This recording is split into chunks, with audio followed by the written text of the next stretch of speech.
இஸ்லாத்துக்காக குலப்பெருமைகளையும் சலுகைகளையும் தியாகம் செய்த இஸ்லாமிய சட்டவியல் பிரச்சினையொன்றுக்கு நடைமுறை தீர்வை நபி அவர்களிடமிருந்து பெற்றுத்தந்த ஒரு ஷஹீதின் மனைவி, ஒரு ஷஹீதின் தாய்.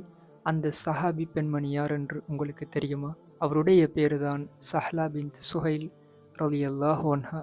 இவர்கள் மக்கா நகரில் குறைஷியர்களில் மிகவும் அதிகாரம் வாய்ந்த ஒரு குடும்பத்தில் பிறந்தார்.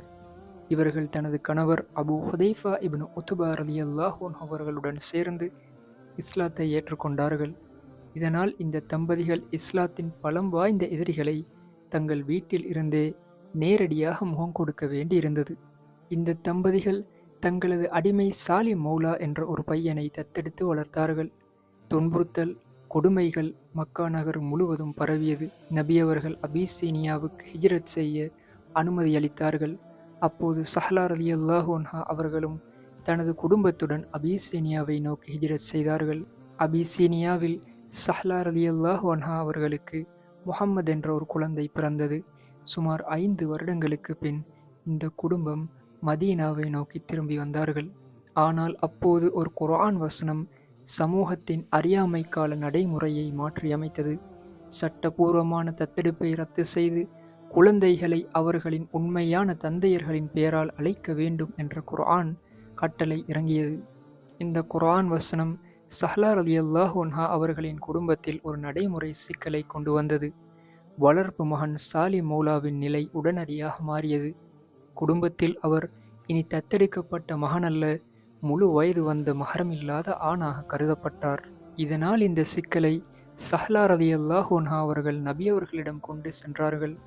நபி அவர்கள் கட்டளையிட்டார்கள், அவருக்கு தாய்ப்பால் புகட்டுங்கள் என்று. சஹ்லா ரலியல்லாஹு அன்ஹா அவர்கள் ஆச்சரியமடைந்தார்கள். அவன் ஒரு வயதுக்கு வந்த ஆண், இது எப்படி சாத்தியமாகும் என்று கேட்டார்கள். நபி அவர்கள் புன்னகைத்தவாறு மீண்டும் உறுதிப்படுத்தினார்கள், அது அவ்வாறே நடந்தது.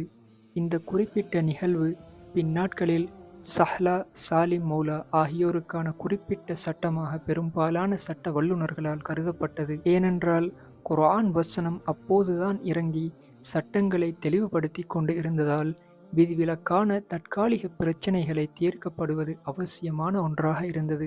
பின்னாட்களில் சஹ்லா ரலியல்லாஹு அன்ஹா அவர்கள் தங்கள் கணவர் அபு ஹுதைஃபா ரலியல்லாஹு அன்ஹு அவர்களையும் மகன் சாலிம் மௌலா ரலியல்லாஹு அன்ஹு அவர்களையும் ஒரே போர்க்களத்தில் அர்ப்பணித்தார்கள். இதுதான் குலப்பெருமையை நிராகரித்த 2 ஹிஜ்ரத்துக்கள் செய்த ஷஹீதுகளின் மனைவியாகவும் தாயாகவும் வாழ்ந்த சஹ்லா பின்த் சுஹைல் ரலியல்லாஹு அன்ஹா அவர்களின் வாழ்க்கைச் சுருக்கம். அஸ்ஸலாமு அலைக்கும்.